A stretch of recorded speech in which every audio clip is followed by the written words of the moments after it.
Hi, everyone, and thanks for tuning in to the Giants Rundown for Tuesday, February 22nd from Scottsdale Stadium. I'm Andrew Baggerly. And today the Giants had another workout in preparation for Friday's Cactus League debut game against the Arizona Diamondbacks. Tim Lincecum told me he is going to start that game. No big surprise there. Timmy said he feels really good this spring, both in body and mind. The only real physical setback he's had is he's having some sinus headaches. Just thinks it's the high pressure here in Arizona kind of messing with his sinuses a little bit, but that hasn't been a huge issue for him. Other than that, he said he just feels like he's much more prepared than at any time he's been at this point in the spring. So thinks he's going to go out there and be ready to go on Friday. Until then, the guys are just getting work on the field, getting to face live BP.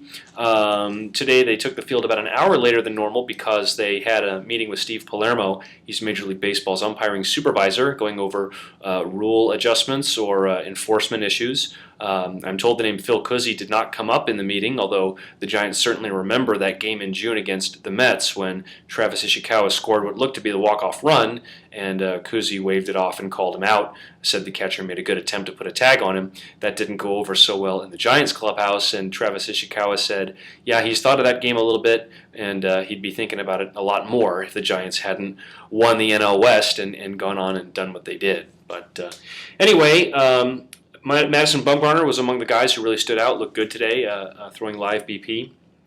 Freddy Sanchez is still tracking pitches. He's not swinging the bat yet. He's only swinging off of coaches and in the cage. But he'll be cleared as of Friday to start swinging in live BP, Bruce Bochy says.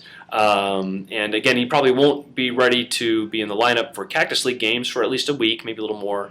But still confidence all around that he's going to be 100% for the opening day second baseman for the team.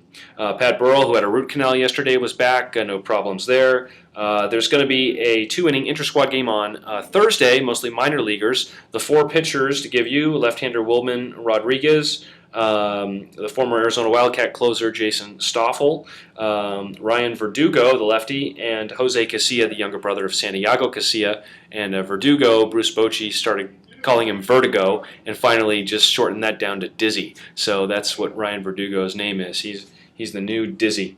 And then one other note on Brandon Belt. He's going to be part of that game, that intra-squad game with the minor leaguers. I know a lot of you have asked a lot of questions about him. You want to know a lot about how Brandon Belt's doing, and not a lot to report yet until we start seeing him face some Major League pitching in some Cactus League games. But Buster Posey had something interesting to say today. He was asked about Belt being called the next Buster Posey and what kind of pressure that would put on him. And Posey said, he was kind of lucky in the fact that he got to catch the staff and he couldn't think too much about his at-bats because he had to be focused on, catching the staff and being ready with scouting reports on the players. And that's maybe an advantage that Belt won't have. But, Buster said everybody's programmed different. Everybody handles pressure differently. And if you really plan on doing something great in the game, then, you put all the pressure you need to on yourself anyway. So I thought that was a pretty good statement. We'll get to see more about Brandon Belt as the spring unfolds, and we'll be sure to tell you all about how he looks and how he's doing. So for now, that's it for today. Be sure to check back tomorrow, and we'll give you all the latest in Giants camp. And thanks for joining us, and we'll see you tomorrow. Thanks.